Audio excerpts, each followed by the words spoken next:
کر لو، کر لینا، بات کیوں رہے؟ نہیں مانگے، جو کچھ کرنا چاہتے جو کچھ کرنا چاہتے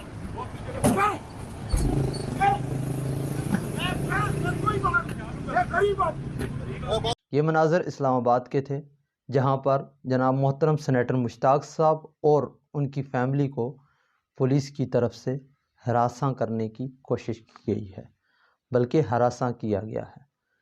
جب بھی ایسا کسی کے ساتھ کوئی واقعہ پیش آتا ہے تو سب سے پہلے ہماری ذہن میں یہ سوال آتا ہے کہ اس آدمی کا جرم کیا تھا، کس کی اس کو سزا ملی ہے، کس وجہ سے اس کے ساتھ یہ رویہ اپنایا گیا ہے۔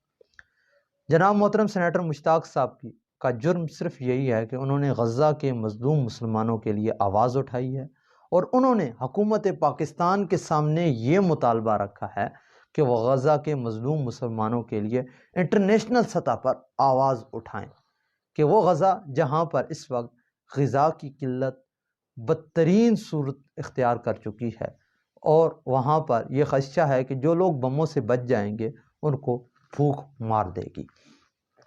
ان کا یہی مطالبہ تھا جناب محترم سینیٹر مشتاق صاحب کا کہ حکومت پاکستان اس میں اپنا کردار پرامن طریقے سے چاہے لیکن ادا ضرور کرے، اور اس کی سزا میں ان کو مارا گیا، زد و کوب کیا گیا، اور ان کو پلاسٹک کے جو پائپس تھے ان کے ساتھ لاٹھی چارج کیا گیا، جو بہت سخت لگتے ہیں لگنے میں۔ اور اس سے یہ واضح ہوتا ہے کہ جو حکومت ہے اس کی اسرائیل کے ساتھ محبت بالکل کھل کے سامنے آ جاتی ہے ہمارے سامنے۔ کیا آپ پاکستان کو غزہ بنانا چاہتے ہیں؟ حکومت سے یہ سوال ہمارا ضرور رہے گا۔ اور کیا آپ پاکستان میں IDF کا کردار ادا کرنا چاہتے ہیں؟ کیا آپ پاکستان میں کیا چاہتے ہیں کہ پاکستان کے جو لوگ ہیں وہ آپ کے سامنے آ جائیں؟ تو بالکل ایسے ضرور ہو جائے گا جیسے آپ کے کام ہیں۔ ہم نے مانا کہ آپ کی مجبوری ہے، لیکن آپ کو یہ سمجھنا چاہیے کہ ہماری بھی مجبوری ہے، اور ہماری مجبوری سب سے بڑی جو ہے وہ لا الہ الا اللہ محمد رسول اللہ ہے، کہ ہماری سب سے بڑی یہی مجبوری ہے کہ ہم نے رسول اللہ صلی اللہ علیہ وسلم کا وہ فرمان سن رکھا ہے جس میں آپ نے فرمایا کہ مسلمان تو جست واحد کی طرح ہیں۔ ہماری سب سے بڑی یہی مجبوری ہے۔ آپ کی سب سے بڑی یہ مجبوری ہے کہ آپ نے اپنے مغربی آقاؤں کو خوش کرنا ہے۔ ہماری بھی سب سے بڑی یہی مجبوری ہے کہ ہم نے رسول اللہ صلی اللہ علیہ وسلم کے فرمان کی اطاعت کرنی ہے، اور اللہ تعالیٰ کو خوش کرنا ہے، اور اپنے مظلوم مسلمان جو ہیں، غزہ کے جو مظلوم مسلمان ہیں، ان کے حق میں آواز اٹھانی ہے۔ آپ کیا کریں گے؟ زیادہ سے زیادہ کتنے لوگ مار دیں گے؟ 10 ماریں گے، 100 ماریں گے، سینکڑوں ماریں گے؟ آج سے پہلے بھی مسلمانوں کا کئی بار کئی تحریکوں میں قتل عام ہوا ہے، مگر وہ تحریکیں اللہ کے فضل و کرم سے اپنے اختتام کو بخوبی پہنچی ہیں، اور ان کا انجام جو ہے وہ مسلمانوں کے حق میں ان کا نتیجہ نکلا ہے۔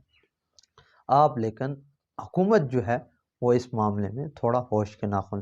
آپ دیکھیں کہ آئے دن میں اسلام آباد میں کیا نہیں ہوتا، عورت مارچ کو یہ لوگ کتنی پروٹیکشن فراہم کرتے ہیں، ان کے ہر طریقے سے ان کی مدد کرتے ہیں۔ آئے دن جو میوزک کی وہاں پہ جو شوز ہوتے ہیں، جو طرح طرح کی بےہودگی ہوتی ہے، اس میں یہ لوگ ان کی قانون جو ہے وہ حرکت میں نہیں آتا، لیکن تبھی حرکت میں آتا ہے جب کوئی مسلمان اٹھ کر اپنے مظلوم مسلمانوں کی مدد کے لیے ان کو تھوڑا جھنجھوڑتا ہے، ان کی غیرت کو جگاتا ہے، تو یہ کہتے ہیں نہیں بھائی ہمارے آرام میں خلل پڑتا ہے، ہماری بھی آقا جو ہیں وہ ناراض ہوں گے۔ ہزاروں ظلم ہو مظلوم پر تو چپ رہے دنیا، اگر مظلوم کچھ بولے تو دہشت گرد کہتی ہے۔ اللہ تعالیٰ مظلوم مسلمانوں کی، غزہ کے مسلمانوں کی مدد فرمائے۔ جزاک اللہ خیر۔